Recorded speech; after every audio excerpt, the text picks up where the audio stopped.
Tengan muy buenas tardes, señores. ¿Se escucha bien el audio? Buenas tardes, profesor. Sí, sí, Ya, sí, lo escucho. gracias. Antes que nada, eh, mil disculpas. He tenido una equivocación y les había enviado un video repetido de la teoría, pero hoy día mismo lo hice gracias a vuestro compañero Dimas Alessandro que me hizo, pero no pude entrar antes al correo y recién hoy día lo hice. Mil disculpas, por favor. Les adjunté lo del jueves, ¿no? Lo del jueves 14. Muy bien, eh, si tuvieran alguna pregunta sobre las aplicaciones, sobre los problemas que hemos estado haciendo, eh, pueden hacerlo, ¿no? La puesta en paralelo. Vamos a regresar después, ¿ya? Vamos a eh, compartir acá para ver rápidamente lo que nos falta. Una hora vamos a hacer y después las demás horas, el restante vamos a hacer problemas. Habíamos concluido esta parte, ¿no es cierto? Habíamos puesto en paralelo eh, el generador, ya vimos las maneras, los diferentes métodos de puesta en paralelo del generador con la red, ¿no es cierto? De potencia infinita, con flecha giratoria, con lámparas a luces giratorias, con lámparas al apagado, etc. Eh, el método más preciso es con lámparas al apagado, ¿no? Cuando todas las lámparas están apagadas. Bien, entonces vimos ya por qué la corriente debe ser cero, ¿no es cierto? Al momento de cerrar la llave de sincronización, esta corriente debe ser cero porque el generador está en vacío, es su F igual a B y debe marcar cero. Pero cuando hay cierta imprecisión, eh, es diferente de cero. Puede llegar hasta el valor nominal o puede pasar ligeramente cuando la imprecisión es mayor, ¿no? Porque acuérdense que los fasores no están exactamente a 60 Hz. Siempre es recomendable que el generador tenga una frecuencia ligeramente mayor, 60,2 o 3, ¿no? Y entonces hay que esperar el momento apropiado.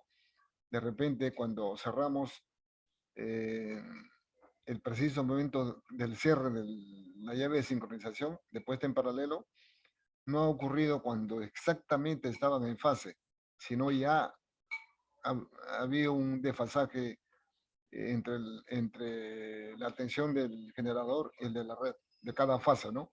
Entonces va a marcar una ligera corriente. Pero una vez que se conecta, el amperímetro vuelve a cero y está en vacío. Entonces, cuando el generador está en el preciso momento de puesta en paralelo o recién ha sido conectado a la red, entra en vacío, señores. ¿Ya? Eso deben estar eh, bien claros, ¿no? Con, ese, con esa definición. ¿Han podido ver algo del software de simulación del diagrama fasorial en tiempo real? ¿Alguien ha podido ver?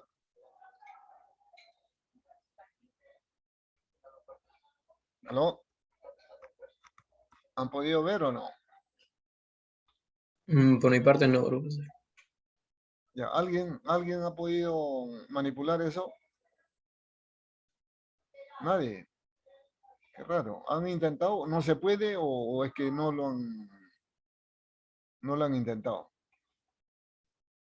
Bueno, para que comprendan bien, deben de tratar de hacerlo, ¿ya? Deben tratar de hacerlo. Bien, entonces, después vimos operación en régimen sobreexcitado y subexcitado, ¿no? Indicamos, acá está en vacío, ¿ves? Aquí, así entró el generador que está aquí, entró a la barra del sistema, ¿no? O sea, esta es la barra del generador y se conecta al sistema a través de toda esta reactancia equivalente, vamos a llamarle, ¿no? Entonces, delta igual a cero. Ahí está funcionando así. Luego recién nosotros, de acuerdo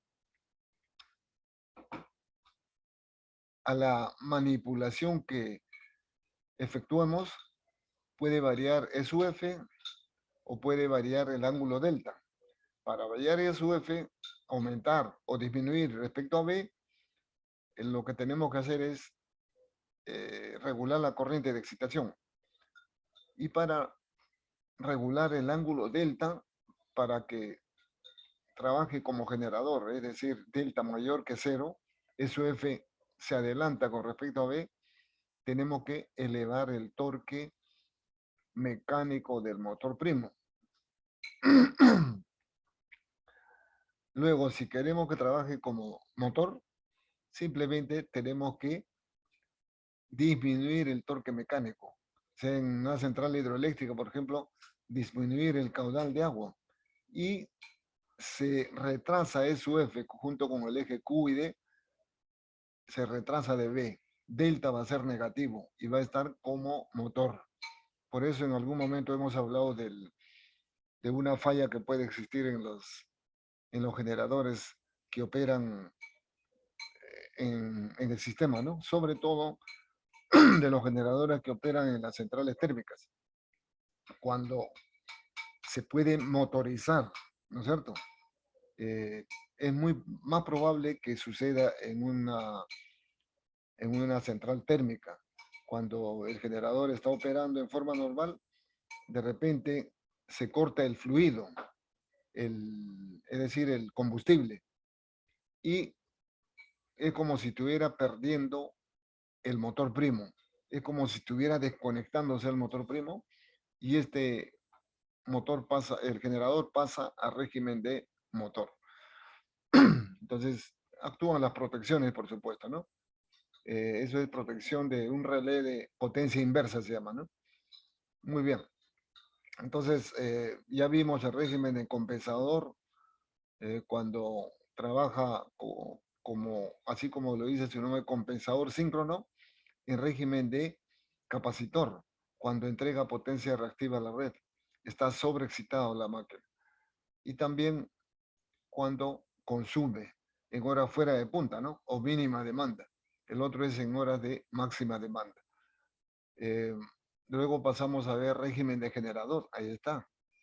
Cuando SUF se adelanta. Para eso hemos elevado el torque mecánico, ¿no? Y comienza a entregar potencia activa a la red. Régimen de motor, si disminuyes el torque, ocurre esto, ¿no? SUF se retrasa, delta menor que cero. Y según la ecuación fasorial, en este caso estamos viendo la máquina para simplificar, la máquina de rotor cilíndrico. Sin embargo, estamos poniendo el eje D y Q, ¿no? Para referencia nada más, ¿no? Entonces, por eso acá figura JXAD por I, ¿no? Eso corregimos. Acá falta la corriente I. Eh, entonces, para que cumpla con la ecuación fasorial, esta corriente debe estar hacia abajo, ¿no? Y JXADI debe girar con respecto a la corriente en sentido antihorario en 90 grados. Ahí está. Y eso es SUF, ¿no? SUF igual a B más JXADI. Dijimos también que en el generador, esta corriente, entonces, tenía el rango de ubicación, digamos, de, de la corriente estaba entre este cuadrante y este de acá, ¿no? Que es phi mayor que menos 90 y phi menor que 0, ¿no? Entonces, primero acá, ¿no es cierto? Primero acá. Y luego phi mayor que 0 en esta parte y menor que 90 grados, ¿no? Porque si no ya pasaría a ser compensador síncrono. Entonces, ahí también, ¿no? En cualquiera de los casos, cuando la corriente está en este cuadrante, como en el compensador síncrono que estaba aquí, entrega Q, ¿no es cierto? Y como es generador, también entrega P. Pero cuando está en esta zona, como lo vimos acá, ahí está consumiendo potencia reactiva, Q menor que 0, ¿no? Entonces, consume, pero sigue entregando potencia activa, porque es generador. Y régimen de motor, tenemos aquí, también esta corriente va a estar ubicada en estos cuadrantes, ¿no? En estos cuadrantes. Tampoco puede ser 90 grados, igual a 90 grados, porque sería el compensador síncrono. O menor que 270 grados. O sea, en esta zona, ¿no?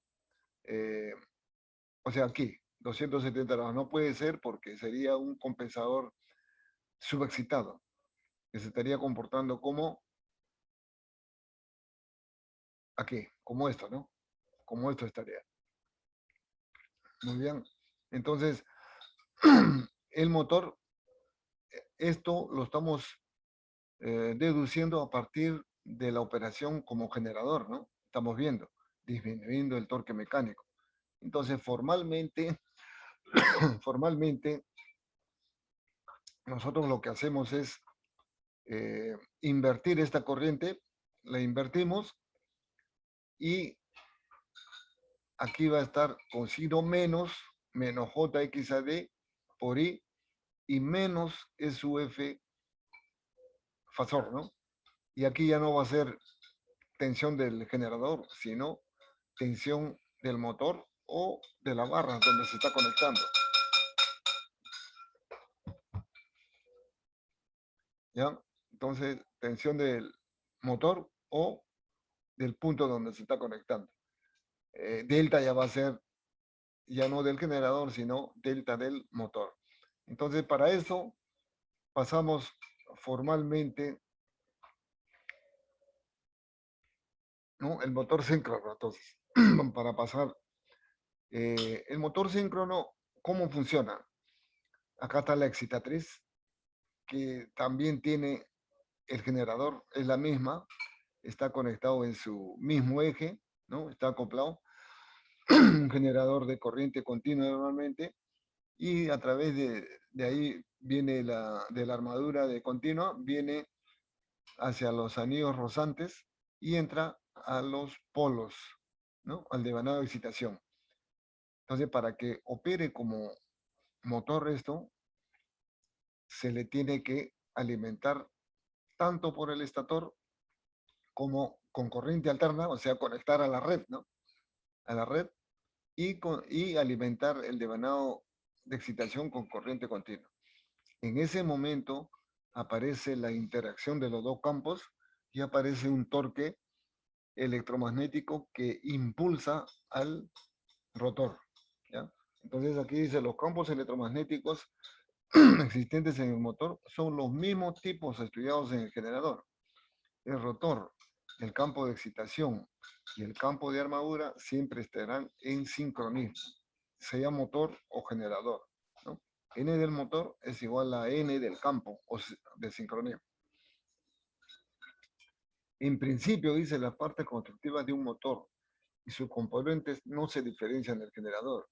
Fundamentalmente se utilizan motores síncronos de polos salientes, fundamentalmente. El motor convierte la energía eléctrica en energía mecánica y al igual que el generador puede entregar o consumir potencia reactiva, ¿no? Lo que hemos visto, ¿no es cierto?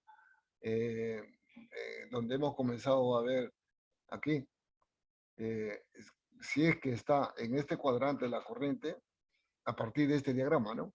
Si que está en este cuadrante, entonces está entregando potencia reactiva, ¿eh? Y consume potencia activa, ¿no es cierto? Porque es motor. Si está en este cuadrante, está consumiendo potencia reactiva. ¿Cuándo ocurre eso? En horas de mínima demanda. Debe entregar en horas de máxima demanda.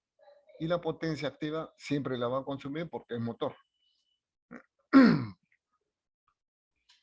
Entonces, acá tienen en forma resumida las partes, ¿no? Del motor, la excitatriz, el motor síncrono en sí, el inducido que siempre está en el estator y el inductor en el rotor, ¿no? Bueno, acá ya tenemos una carga, ¿no? Un par resistente que se opone, por supuesto, al giro, ¿no? Como que cuando se desconecta de la red, eh, la, la alimentación trifásica se comienza a parar, el rotor comienza a frenarse por este par resistente, ¿no? De la carga y por fricción también. ¿Bien? Acá está la energía eléctrica, ¿no? En corriente alterna.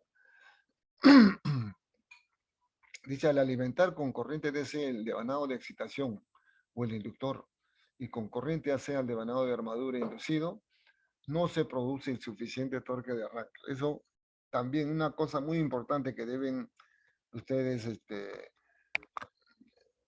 asimilar, ¿no? De que un motor síncrono eh, no tiene como el motor asíncrono, que vamos a estudiar en el segundo capítulo, no tiene un torque de arranque necesario como para vencer la inercia, para que se comience a mover el rotor. ¿No? No se produce suficiente torque de arranque. Para ello, se debe lograr por medio de algún método que el rotor gire a una velocidad cercana a la del campo magnético del estator. Y en esa situación se alimenta la bobina del rotor y el campo magnético producido por la misma. ¿No? Logra acoplarse al del estator y entonces alcanza la velocidad de sincronismo. Uno de los métodos para generar un torque de arranque es colocar en las zapatas polares, se van a acordar ahí mismo, ¿no? Cuando hemos mencionado eso al comienzo. En las zapatas polares del rotor, unas barras cortocircuitadas, la jaula de ardilla, ¿se acuerdan? En la zapata polar, que yo les mencioné que se les denominaba devanado de amortiguamiento, que funcionaba en proceso transitorio, ¿no? Para amortiguar, tanto en el motor como en el generador. Pero en el motor además sirve como devanado de arranque. A este tipo de jaula se le denomina devanado de arranque durante el proceso de arranque y devanado de amortiguamiento durante la operación estacionaria y sirve para amortiguar los procesos transitorios durante las variaciones de carga o perturbaciones en el sistema eléctrico. Durante este arranque asíncrono, el devanado de excitación, o sea, se imaginan ustedes de que va a arrancar como un motor asíncrono. Entonces, utilizando el devanado de arranque y a la vez el devanado de excitación. Es decir, ya hemos comprendido de que cuando está operando normal la máquina síncrona, en el rotor no hay tensión inducida, ¿no es cierto? Porque el rotor con el campo resultante está girando sincronizadamente. Es como si tuvieran inmóviles mutuamente. Entonces no hay tensión inducida.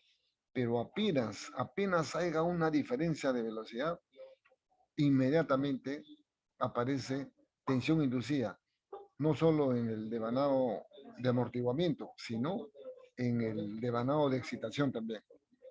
Entonces, se aprovecha eso para que el motor pueda arrancar.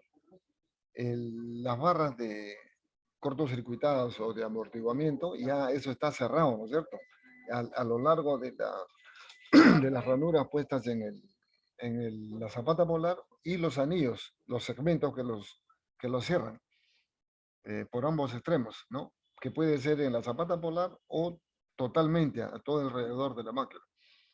Ese es uno. Y el otro es el devanado de excitación.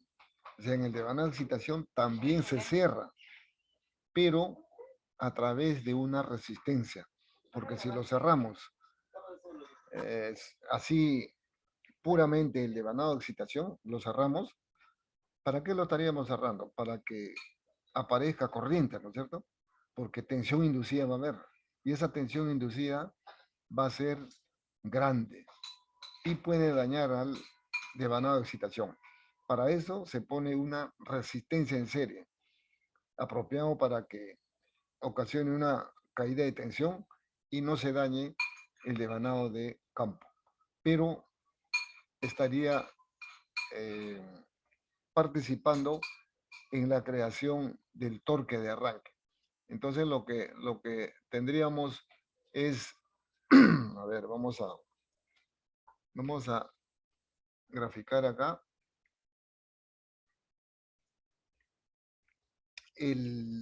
La máquina asíncrona,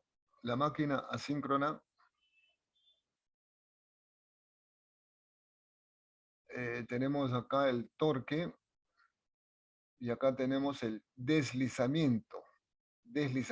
La máquina asíncrona, máquina o motor asíncrono, perdón. O de inducción, ¿no es cierto? O de inducción, máquina asíncrona o de inducción se llama. Acá es 0 y cuando arranca va a tener para este caso o para cualquier caso de cualquiera de las máquinas, el deslizamiento es n síncrona menos n sobre n síncrona. Entonces, en el momento de arranque de un motor, esta es la velocidad del rotor y esta es la velocidad del campo. ¿Qué campo va a estar girando a la velocidad síncrona? El campo trifásico, ¿no es cierto? Que se está alimentando por el inducido, en este caso por el estator. Entonces, cuando es 1, el deslizamiento, o sea, cuando esto es 0, en el preciso momento de arranque, ahí va a haber un torque de arranque que está en función de las características de arranque de la máquina. Puede ser pequeño, mediano, puede ser grande, etc. Pero lo normal es de esta manera, ¿no? Ahí está, por ejemplo, de esa forma, ¿no? Y 0, acá se hace 0. ¿Por qué? ¿Cuándo es 0 esto? Cuando las velocidades son iguales, se hace 0. Ahí no va a existir torque, porque no hay corriente inducida ni tensión inducida en el rotor. Por lo tanto, no va a existir torque. Aquí es del torque de arranque, ¿no? Esto es el torque de arranque.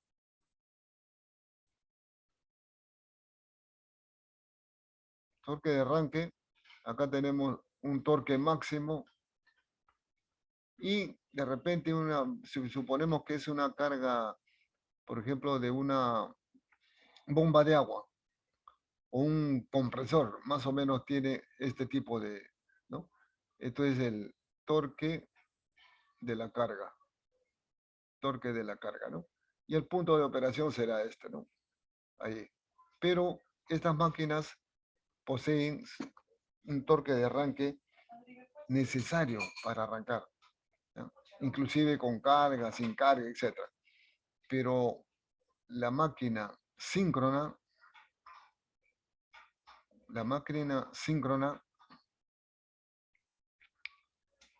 y tenemos acá el torque, va a tener un torque, si es que estuviera solo el devanado de excitación. Esta es la máquina o motor, ¿no? Motor síncrono. En el motor síncrono, el deslizamiento es, cuando en operación normal, es 0, ¿no? En el motor síncrono. Pero en la máquina asíncrona o motor, el deslizamiento es menor que 1 y mayor que 0, ¿no? Por acá, por esta recta está operando. Entonces, si nosotros tenemos aquí torque y delta, vamos a tener una cosa así, ¿no? Este es el devanado del torque producido por el devanado de excitación, de su F. Con ese torque no puede arrancar el motor síncrono. Entonces se le suma otro. otro torque que va a ser el torque del devanado de arranque. La jaula que hablamos, que vean la zapata. Y se suman los dos. Y recién va a haber un torque de arranque, ¿no? Ahí está. Torque de arranque. Entonces recién puede vencer la inercia y puede girar el rotor en el motor síncrono. Entonces está arrancando como motor asíncrono. Igualito está arrancando, ¿no? Lo que pasa es que se han sumado estos dos torques y había un torque de arranque apropiado y arrancó y parecido, ¿no? Un poco a la máquina asíncrona. Y comienza a operar la máquina. Entonces eso es importante. Entonces para eso hay que cerrar el circuito de excitación. Y imagínense cuando va a arrancar. Esto es 0, ¿no? Y el deslizamiento va a ser 1 también. Pero en ese momento, la velocidad en el arranque, la velocidad respecto al rotor, la velocidad del campo va a ser, si es de 2 polos, 3600. Y la velocidad es grande, ¿no? Grandes. Y se inducen tensiones muy grandes en el rotor. Y para que no dañe el devanador rotórico, se inserta una resistencia en serie. ¿Ya? Pero una vez que ya arrancó y está alcanzando ya la velocidad síncrona, se desconecta la resistencia y se alimenta con corriente continua inmediatamente. Y el motor se sincroniza y se pone en sincronismo y ya operando la red. ¿Correcto? Entonces esa es la manera, ¿no? Por su parte, ustedes vean qué otros métodos. Por supuesto, hay los mismos métodos que se utilizan para el motor asíncrono. Arranque por transformador, arranque por reactor, arranque con resistencias, arranque a tensión reducida, arranque con variador de frecuencia, arranque utilizando ¿cómo se llama este? Hay un equipo, no me acuerdo ahorita, pero en cualquier momento me acuerdo y les voy a decir, ¿ya? Todos de estado sólido, ¿no? A partir del variador de frecuencia y, ciclo convertidor, apunten, variador de frecuencia, ¿no? Variador de frecuencia, ciclo convertidor. Son de estado sólido todos, ¿no? También se puede arrancar de esa manera, ¿no? Mucho más suave. Y la corriente que va a consumir también va a ser más pequeña. Es más controlable todo, ¿ya? Bien, entonces, formalmente vamos a pasar a la ecuación fasorial del motor. Miren, miren. Acá estamos, vamos a borrar esto.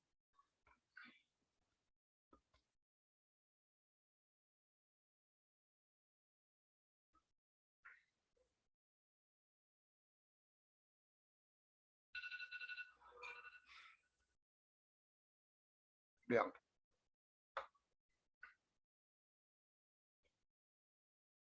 Acá está el diagrama fasorial o la ecuación fasorial del generador, ¿no es cierto? Ecuación fasorial del generador síncrono de polos lisos. Como ejemplo vamos a tomar la máquina de polos lisos o rotor cilíndrico. Entonces, como ya hemos deducido más arriba, a partir del generador, reduciendo el torque mecánico, podemos llegar a esta situación, ¿no? En donde el delta es menor que 0 y está operando como motor. Para lo cual, según la ecuación fasorial, SUF igual a B más JXDI. Acá está. XD en este caso ya es la suma de X a D más X a sigma. Por lo tanto, esta corriente tiene que estar hacia abajo, ¿no?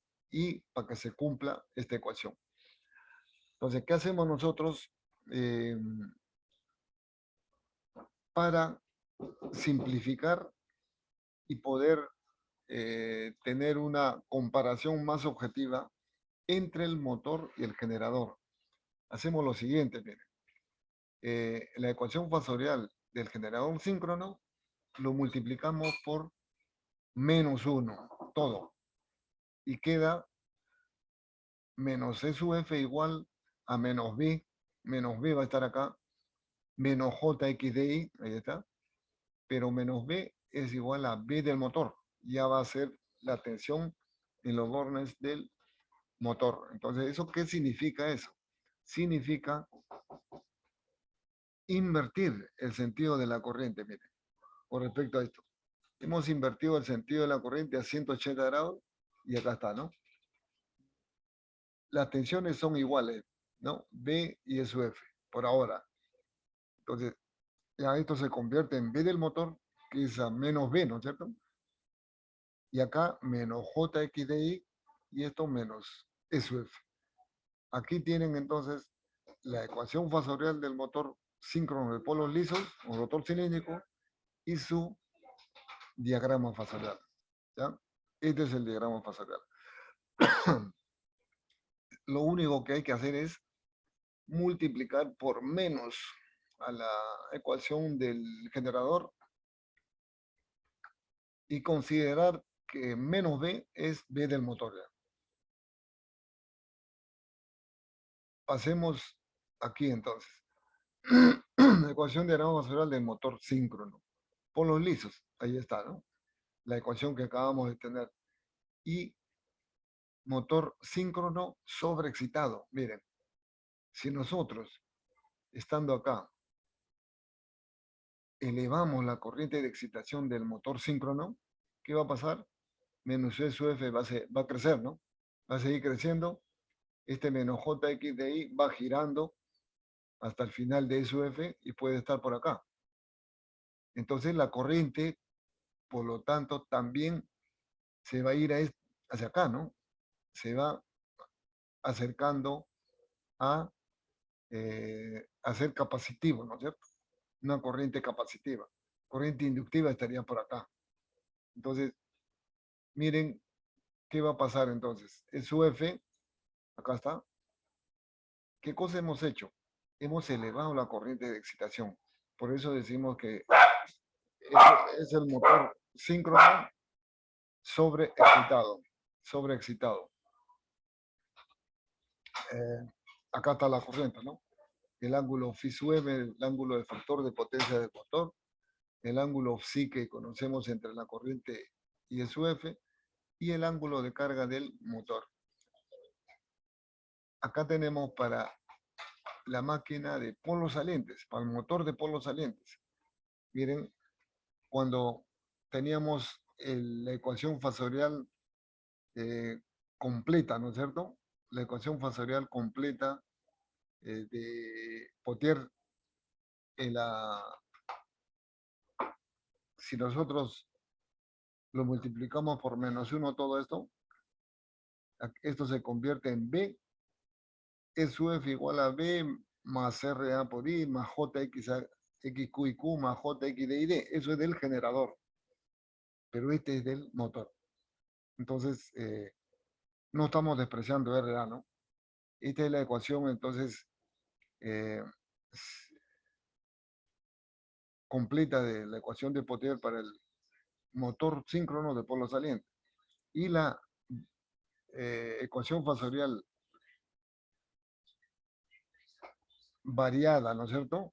En donde aparece menos JX, a ver acá un ratito que es esto, ya. XQ debe ser acá, XQ, acá también XQ, ¿ya? Medio que se ha borrado algo, ¿no es cierto? Algo se ha borrado ahí. Entonces aquí debe ser Q y aquí también Q. ¿No? Debe ser Q. Porque es esto mismo, ¿no? De acá estamos pasando hacia acá, ¿no? Entonces, se convierte finalmente las dos ecuaciones que ya conocemos en en el generador, ¿no es cierto?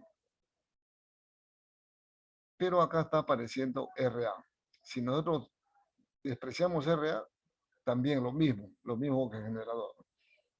Y trazamos acá, miren, trazamos acá, diagrama fasorial de motor síncrono sobreexcitado de polos salientes, ¿está cierto? De polos salientes. Lo mismo que hemos estudiado en el generador, miren, la parte roja, tenemos la corriente, el eje D y Q, descomponemos la corriente en I, D y Q, luego tenemos B menos RA por I, contrario al sentido de la corriente, ahí está, hacia abajo, contrario. Luego tenemos menos JXQ y Q, acá está, menos JXQ y Q, menos JXD. Entonces es importante señalar eso sobre la corriente, ¿no? Que está las componentes, miren, menos JXQ y Q respecto a esto, ¿no? Como ahora es menos J, antes era en el generador más J. Con respecto a IQ giraba en sentido antihorario, a 90 grados. Ahora es lo contrario. Menos J indica que gira en sentido horario 90 grados. Ahí está, ¿no? Con respecto a IQ. Y con respecto a XD y D, también la corriente ID. Y con respecto a esto, 90 grados atrasado, ¿no? La corriente, el JXD y D. Ahí está. Hasta acá, y eso sería menos S sub F. Por otro lado, tenemos menos RA, hasta acá es igual, luego menos JXQ y Q. Y, perdón, menos JXQ y, ahí está. Y este tramo, igual que en el generador, menos JXD menos XQ por I, Q, ¿no? Por ID, perdón, por ID. Esto hay que borrar. Ahí está. Por ID. Delta y Q. ¿Se dan cuenta, no? Es el mismo, si se quiere, podemos decir de que, ¿qué hemos hecho con el diagrama fasorial del generador? En el eje de las reales más 1, le hemos dado un giro horario o antihorario, vamos a poner, ¿no? Antihorario 180 grados. 180 grados. Si esto lo giramos 180 grados en el eje más 1, todo va a estar acá, ¿no? Esta corriente, todo va a estar acá y va a corresponder a un generador sobreexcitado. ¿Se da cuenta, no? O sea, 180 grados en el eje más 1, todo esto como un espejo viene acá y todo esto de acá se va a pegar, ¿no? La corriente, etc. Y es un generador sobreexcitado. Ahorita el motor es sobreexcitado ahí. Si esta corriente se ubica en este cuadrante, el motor va a ser subexcitado. Subexcitado, mire. Si nosotros comenzamos a bajar la excitación, esto va bajando, va bajando, va bajando. Hasta acá, por ejemplo, menos S